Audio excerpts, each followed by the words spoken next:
오늘도 이 새벽에 기도하는 모든 성도들에게 도우시는 하나님의 은혜가 함께하기를 주님의 이름으로 축원합니다. 이제 느헤미야 마지막 13장을 보면서 이들이 다시 옛사람의 모습으로 돌아간 것을 우리는 보게 됩니다.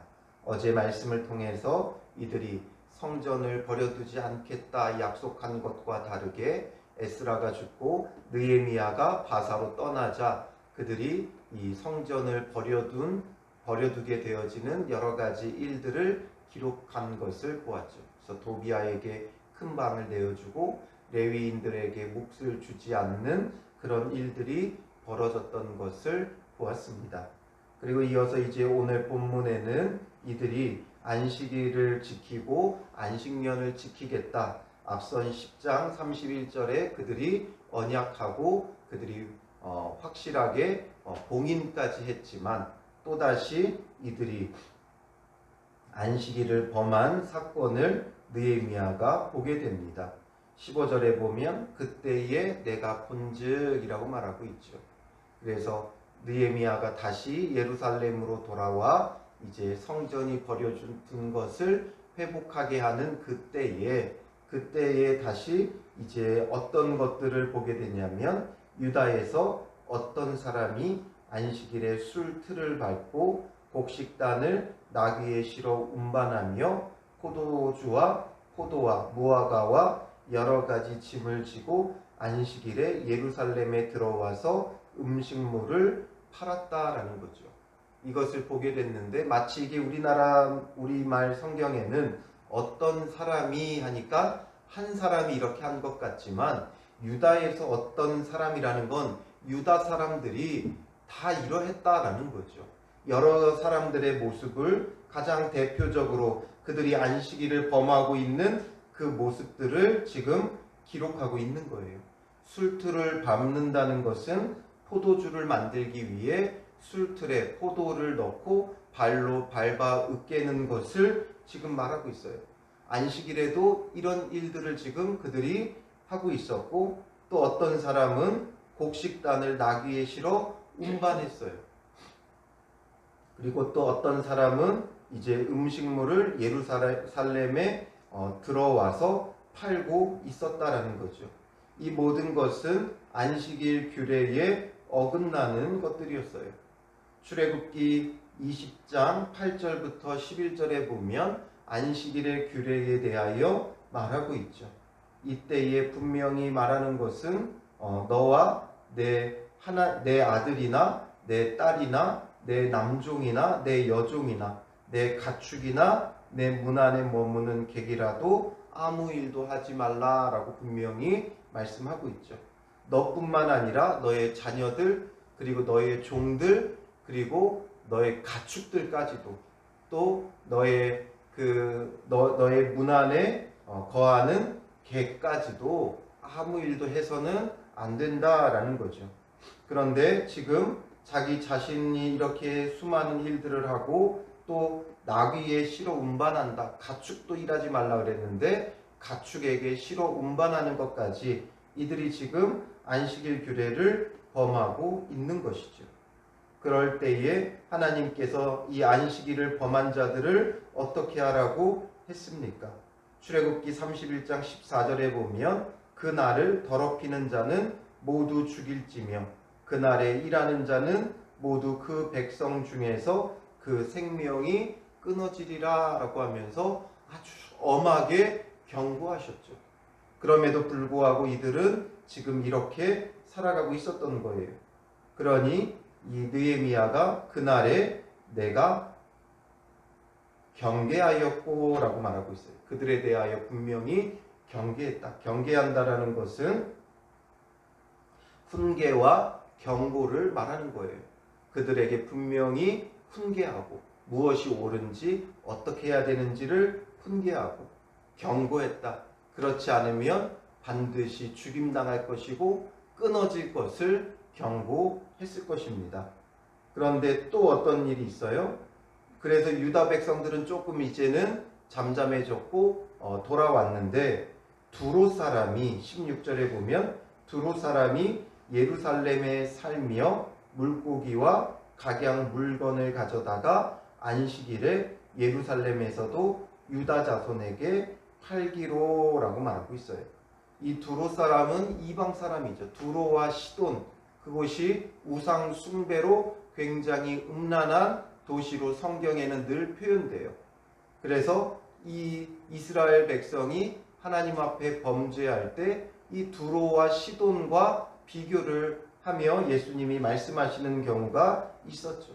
근데 이 두로는 해안가 항구 도시이기 때문에 이 두로에서는 여러 가지 이제 해산물들을 얻을 수 있어요. 그러니까 이 두로 사람은 물고기와 각양 물건들, 항구로 들어오는 여러 물자들과 또 그 바닷가에서 나는 물고기들을 가지고 와가지고 안식일에도 예루살렘에서 유다 자손에게 팔았다라는 거죠.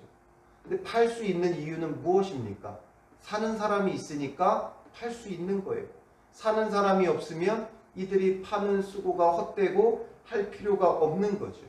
그러니 유다 사람들이 이 안식일에도 물건 매매하는 게 금지되어 있지만 이렇게 사주니까 와서 팔게 되어지는 거죠. 아이러니하게 요즘 교회 주변에 식당들이 주일날 장사가 성행을 해요. 큰 교회들, 교회 안에서 그 식사가 다 해결되지 않으니까 주변 음식점을 이용하니까 음식점들이 오히려 주일이 대목이 되는 그런 일들이 지금 벌어지고 있죠. 그러니까 결국에는 이런 일들이 왜 일어나느냐? 사는 사람이 있으니까 일어나는 거예요. 그래서 느헤미야가 이게 안 되겠다 싶은 거죠. 유다 사람만 경계해서는 안 되는 거예요.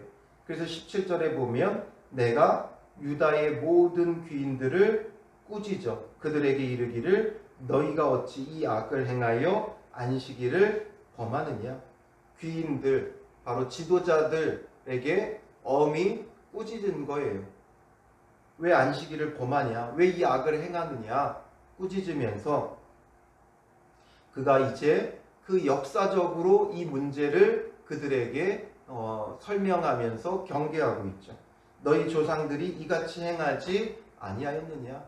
이게 오늘 내일의 일이 아니었던 거예요. 잠깐 그 시대의 모습이 아니었던 거예요. 가만히 보면 역사적으로 이스라엘 사람들이 그들이 그렇게 율법을 외치고 율법 중심 했지만 정작 그들의 삶은 율법대로 살아가지 않았다는 거죠. 그들의 말과 행동이 달랐다는 거예요. 드러나는 것은 몇 가지의 율법은 지키죠. 그러면서 자기들이 좋아하는 것들을 지키면서 마치 자신들이 율법대로 살아가는 것처럼 살아가요. 율법을 열심히 가르치면서 예수님께서 그들의 그 율법주의의 모습을 언급하셨던 것들 외에는 그들이 율법을 지키지 않았다는 거죠. 그러니 금식하는 거, 기도하는 거, 시간 정해놓고 기도하는 거, 이런 거 몇 가지 빼놓고는, 그러니까 사람들에게 보여지는 것, 자기들의 경건이 보여지는 부분에 있어서는 열을 올렸지만 그 외에 나머지는 대부분 그들이 지키지 않았다는 거죠. 자기들이 할 수 있는 것만 하고 그들이 대부분 지키지 않았다는 거예요. 그러니 너희 조상들이 이같이 행하지 아니하였느냐. 계속 그래 왔다는 거예요. 안식일을 제대로 지키지 않았다는 거예요. 그래서 우리 하나님이 이 모든 재앙을 우리와 이 성읍에 내리신 것이 아니냐.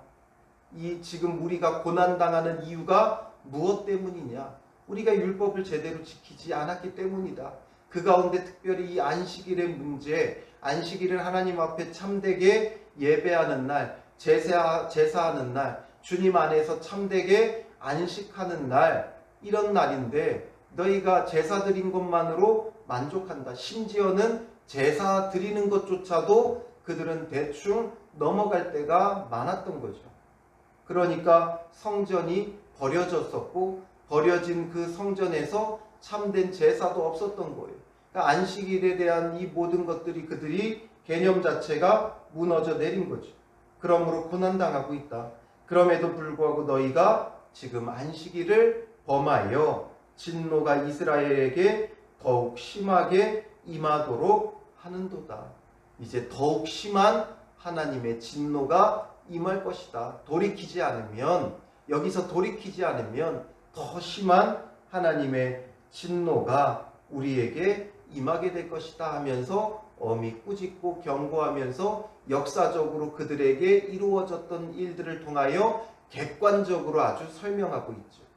뭔가 자기의 주관적인 설명이 아니라 객관적으로 우리의 역사 가운데 이렇게 되어 왔고, 그런데 여전히 이렇게 행한다면 더 심한 진노가 우리에게 임하게 될 것이다 말하면서 그들을 꾸짖죠.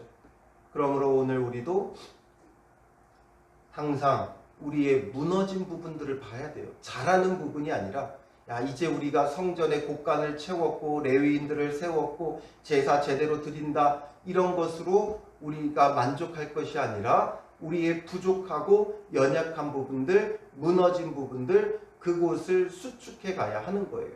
마치 성벽이 이어지는 것처럼 무너졌던 것들을 다 세워서 하나로 온전히 이어지는 것처럼 우리의 신앙의 무너진 부분들을 우리가 바르게 세워야 하는 거예요. 최소의 법칙이라는 게 있어요. 여러분, 그 바구니에 이제 이렇게 나무를 쭉 예전에는 이렇게 기둥처럼 세워서 둥그렇게 만들잖아요. 그러면 그 나무 이 판자들을 이렇게 쭉쭉 세워서 이 바구니를 만드는데 물을 어느 높이까지 채울 수 있냐면 그 나무 막대의 가장 낮은 부분까지만 채울 수 있는 거예요. 아무리 긴 막대를 갖다 붙인다 해도 가장 낮은 막대 높이까지밖에 물은 채울 수 없어요. 가장 낮은 막대 그 높이가 넘치면서부터는 이제 물이 넘쳐 흐르는 거죠. 우리의 신앙도 마찬가지예요. 어떤 한 부분을 아주 잘한다고 해서 되는 게 아니에요. 가장 연약한 부분까지만 우리의 신앙은 성장할 수 있는 거예요. 거기를 넘치면 다 쏟아버리는 거예요. 은혜를 채우는 것도 마찬가지예요. 우리의 가장 연약한 부분까지만, 그 수준까지만 은혜는 채워지는 거예요. 아무리 어느 하나를 탁월하게 잘해도 가장 연약하고 부족한 그 크기만큼에서 하나님의 은혜는 다 쏟아져 내리는 거예요. 그러므로 우리의 연약하고 부족함이 있다면 거기서 모든 은혜는 쏟아져 내리는 거예요. 그래서 우리의 연약한 부분들을 세워야 돼요. 성벽이 아무리 든든하더라도 무너진 한 곳이 있으면 그곳으로 적은 쳐들어오는 거예요. 그래서 성벽이 이어졌다라는 게 굉장히 중요한 부분이에요. 우리의 신앙은 무너진 데 없이 이어지고 그 가운데 점점 더 높이 세워져 가야 되는 것이죠. 그러므로 지금 이들이 이 안식일의 문제, 무너진 지금 이 안식일의 부분을 바르게 세우지 않으면 안 되는 것이죠. 그러므로 우리도 항상 연약한 부분들을 봐야 돼요. 그래서 우리가 말씀으로 꾸짖음이 필요한 것이죠. 우리가 못나고 모자라고 그래서 꾸짖음을 받아야 되는 그런 어린아이와 같은 그런 연약함이라서가 아니라 모든 신앙인들은 연약한 부분들을 말씀으로 꾸짖어야 바르게 설 수 있는 거예요. 그것이 무시해서가 아니라, 그 사람이 못나서가 아니라 우리의 믿음의 연약함을 세우지 않으면 은혜를 쏟아낼 수밖에 없기 때문에, 은혜가 넘쳐 흘러 쏟아질 수밖에 없기 때문에 그 은혜를 누리기 위해서는 항상 말씀으로 우리의 연약하고 부족한 부분들을 채워나가야 하는 것이죠. 그래서 우리의 그 연약함이 항상 주의 말씀으로 꾸짖음을 받아야 돼요. 그래야 우리는 바로 설 수 있는 거죠. 그 다음에 느헤미야가 무엇을 합니까? 19절에 보면 안식일 전 예루살렘 성문이 어두워갈 때에 내가 성문을 닫고 안식일이 지나기 전에는 열지 말라 하고 나를 따르는 종자 몇을 성문마다 세워 안식일에는 아무 짐도 들어오지 못하게 하였으므로. 그래서 이제 아예 안식일에는 성문 자체를 닫아버리고 열지 않는 거예요. 성문으로 자꾸 사람들이 들어와서 물건을 파니까, 이방인들이 물건을 파니까 그 당시 물자가 많이 부족했고 그들의 경제적인 욕구 때문에 사람들이 자기의 이익을 위해 자꾸 매매하고 이렇게 하니까 하나님을 향한 믿음이 없는 거예요. 결국 안식일의 문제도 믿음의 문제죠. 주님 안에서 온전히 안식할 수 있는 것은 모든 문제를 주님 앞에 맡길 때 가능한 거예요. 지금이야 공휴일의 개념이 있어서 주일날 쉬는 날로 지정이 돼 있지만 이 당시에는 그렇지 않았어요. 그냥 모든 날이 똑같은 날들이었어요. 그러나 이스라엘 사람들에게 그들의 신앙의 정체성을 보여주는 날은 바로 안식일이었죠. 이 안식일을 어떻게 보내느냐가 그들의 신앙의 정체성을 나타낼 수 있는 거죠. 모든 사람이 이 안식일의 개념이 없을 때 그들은 하나님 안에서 참된 안식을 누리며 제사하며 예배해야 하는 거예요. 그러므로 그러기 위해서는 모든 것을 주님께 맡기고 성문을 걸어 잠그고 모든 것을 차단하고 주님 안에서 안식하며 지내는 것이 매우 중요했던 것이죠. 바로 이 차단이 필요했던 거예요. 오늘 우리의 신앙에도 이런 차단이 필요해요. 우리에게 있어서도 우리의 신앙의 정체성을 보여주는 것은 그 어떤 것보다 드러나는 신앙의 정체성, 물론 우리가 말씀의 기준을 가지고 말씀의 가치관을 가지고 순종하며 하나님 나라를 누리는 것이 우리의 신앙의 정체성이지만 모든 사람들에게 드러나는 우리의 정체성의 부분은 주일의 문제예요. 주일은 그냥 일 안 하는 날로 비춰지는 것이 아니라 주일은 지켜 쉽니다 내붙이는 것이 아니라 우리가 정말 주님 안에서 어떤 믿음을 가지고 어떤 안식을 누리고 어떤 하나님 나라를 누리는가를 보여줄 수 있어야 돼요. 그런데 우리도 여전히 차단되지 않는 주일을 보내는 경우가 많이 있어요. 똑같이 매매하고 그냥 예배만 드렸다 뿐이지 예배 드린 후에는 자기의 이익과 자기의 욕심을 따라 살아가는 그 삶 자체가 하나님 앞에 옳지 못하다는 거죠. 우리가 주일을 어떻게 기쁘게 감사하게 은혜 가운데 보내는가, 이게 중요해요. 그러기 위해서는 우리가 말씀의 기준이 있어야 되고 그 다음에는 모든 세상의 것들을 차단하는 것이 필요하죠. 그리고 그 다음에 또 무엇을 합니까? 20절에 보면 장사꾼들과 각양 물건 파는 자들이 한두 번 예루살렘 성 밖에서 잠으로, 이들이 문을 열어주지 않으니까 성 밖에서 자는 거예요. 왜 성 밖에서 자요? 돌아가는 게 아니라 그 다음날 문 열리면 가장 먼저 들어가서 가장 좋은 자리 잡고 팔겠다라는 거죠. 이게 뭐가 문제가 됩니까? 생각을 하지만 결국 이들의 목적은 뭐예요? 이익이 목적이고 결국 편법을 쓰는 거예요. 안식일 내내 기다렸다가 자기들의 이익을 위해 기다렸다가 문 열면 당장 들어가 우리의 이익을 취하겠다, 이것이죠. 이방인들도 너희 성 안에 머무는 객이라도 일하지 말라고 말씀하셨어요. 그러므로 이들도 안식해야 되는 거죠. 그런데 이들이 완전히 이익에 빠져 있는 거예요.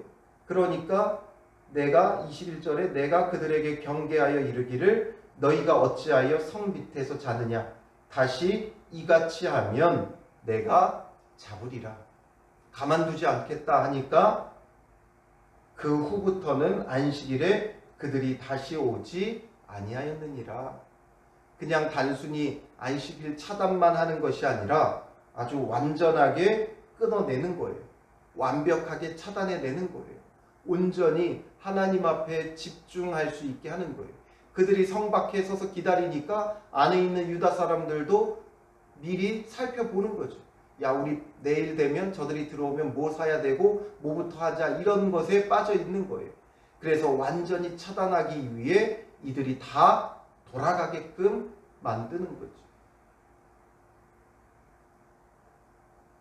과거에 목사님들이 설교할 때 마치 자랑처럼 그런 이야기들을 많이 하셨어요. 안식일을 철저히 지키기 위해 우리는 학교 다닐 때 공부하는 것도 안식일은 공부하면 안 되니까 12시 땡 할 때까지 기다렸다가 12시 지나면 그때부터 공부했다, 이렇게 철저히 지켰다 말씀하지만 오늘 본문에 보면 그것도 옳지 못하다는 거예요. 뭔가 내가 공부하기 위해 기다렸다가 12시 땡 하면 공부한다. 그 율법적으로 안식을 지키는 것이고 결국 이렇게 자기의 이익이 목적이 될 수밖에 없어요. 그걸 위해 그냥 단순히 규례만 지키려고 하고 그 규례의 본질을 놓치는 거죠. 정말 주님 안에서 안식하고 평안함을 누리고 모든 것을 주께 맡기는 거예요.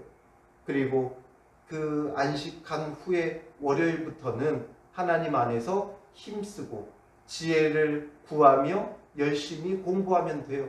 굳이 12시 땡 하며 공부하지 않아도 하나님 앞에 지혜를 구하면서 모든 걸 맡기고 그 다음 날부터 이제 열심히 시작하면 되는 거죠. 그러므로 우리가 완전하게 차단되어져야 돼요. 율법적으로만 지키려 하지 말고 그 본질을 찾고 하나님 앞에서 참되게 주를 예배하며 경배함이 우리 가운데 있어야 하는 것이죠. 이렇게 율법의 본질을 찾은 느헤미야는 그 다음에 어떻게 해요? 하나님 앞에 기도하죠. 마지막에 보면 네 하나님이여 나를 위하여 이 일도 기억하시옵고 주의 크신 은혜대로 나를 아끼시옵소서. 이것은 내가 이렇게 했으니 하나님 잘 봐주십시오, 복 주십시오, 이게 아니죠. 앞선 성전을 내버려두는 문제에서도 그가 마지막으로 기도했듯이 또다시 기도하는 이유는 이렇게 죄를 범한 우리에게 은혜 베풀어 달라는 거예요. 다시금 우리가 회복합니다. 주님, 우리가 다시 이 문제를 해결하고 완전히 차단하고 안식일 주님 앞에서 바르게 보내기 시작했습니다. 그러니 하나님의 진노를 거두어 주옵소서 이거죠. 우리가 회개하고 돌이킵니다. 주님 불쌍히 여겨주시고 용서하여 주시고 진노를 멈춰 주시옵소서 요청하고 있는 거예요. 하나님의 은혜를 구하고 있는 것이죠. 오늘 우리도 주님 안에서 참된 믿음을 가져야 돼요. 단순히 안식일의 규례가 아니라 주님 안에서 참된 안식을 누려야 돼요. 이 안식일의 주인은 누구예요? 예수 그리스도죠. 안식일의 주인은 인자니라 예수님께서 말씀하셨죠.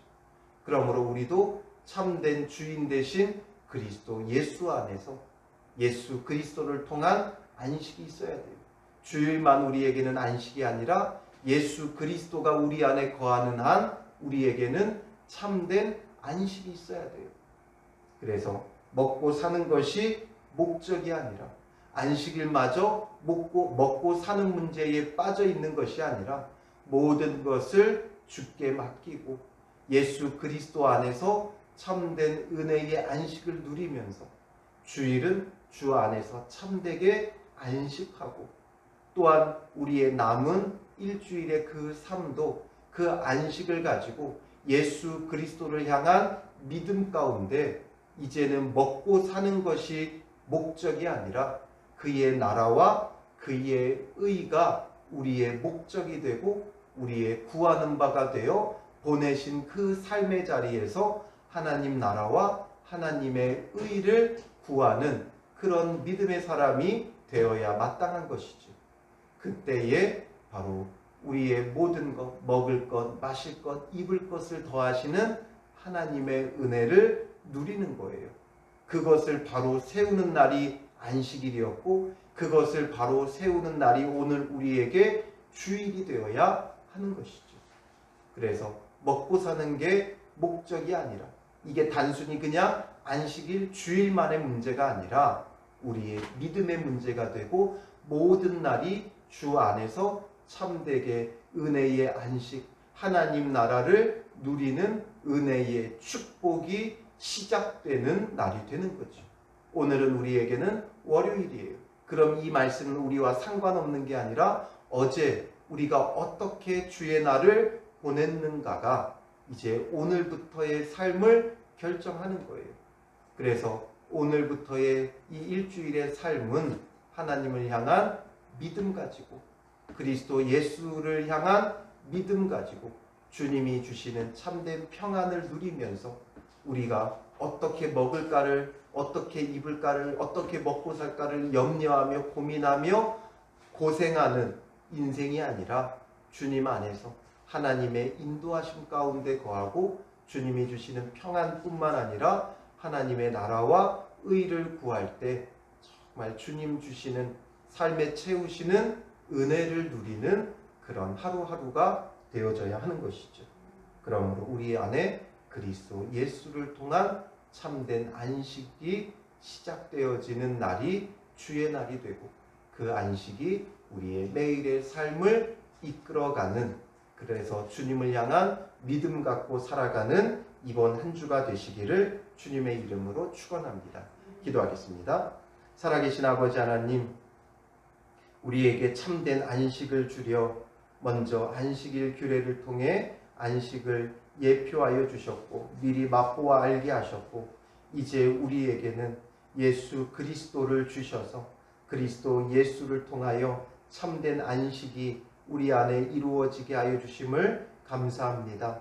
죄의 고통과 수고 속에서 그리스도 예수를 통한 참된 자유와 은혜의 안식과 평강을 누리는 믿음의 사람들 되어 주의 날을 구별하여 하나님 앞에 영광 올려드리게 하시고 주의 날 주 안에서 진정한 안식을 누리는 믿음의 사람들 되어 모든 염려와 모든 수고를 주께 맡기게 하시고 무엇을 먹을까 마실까 입을까 염려하고 근심했던 우리의 인생이 모든 것을 주께 맡기고 믿음으로 살아감으로 이제는 매일의 삶 속에서 모든 염려와 걱정과 시름을 내려놓고 그의 나라와 그의 의를 구하는 믿음의 삶이 되게 하여 주시옵소서. 이번 한 주간도 세우신 자리에서 그의 나라와 그의 의를 구하는 믿음의 사람들 되어질 때 이 모든 것을 더하시는 하나님의 은혜가 그 삶에 채워지게 하여 주시옵소서. 또한 우리의 연약한 부분들을 살펴보기를 원합니다. 바구니의 가장 낮은 부분까지밖에 물을 채울 수 없듯이 우리의 신앙도 가장 낮은 부분까지밖에 하나님의 은혜를 채울 수 없사오니 무너진 뚝 같은 우리의 연약한 부분들을 늘 말씀으로 꾸짖는 자들 되게 하시고 깨닫게 하시고 회개하고 돌이키고 우리가 성벽을 재건하는 마음으로 늘 우리의 연약한 부분들을 새롭게 세워가는 믿음의 사람들 되어 주의 은혜가 충만하게 채워지는 믿음의 사람들 되게 하시고 그 은혜 가운데 거하며 은혜의 안식을 평안을 누릴 수 있도록 주께서 함께하여 주실 줄 믿사오며 예수님의 이름으로 기도합니다. 아멘.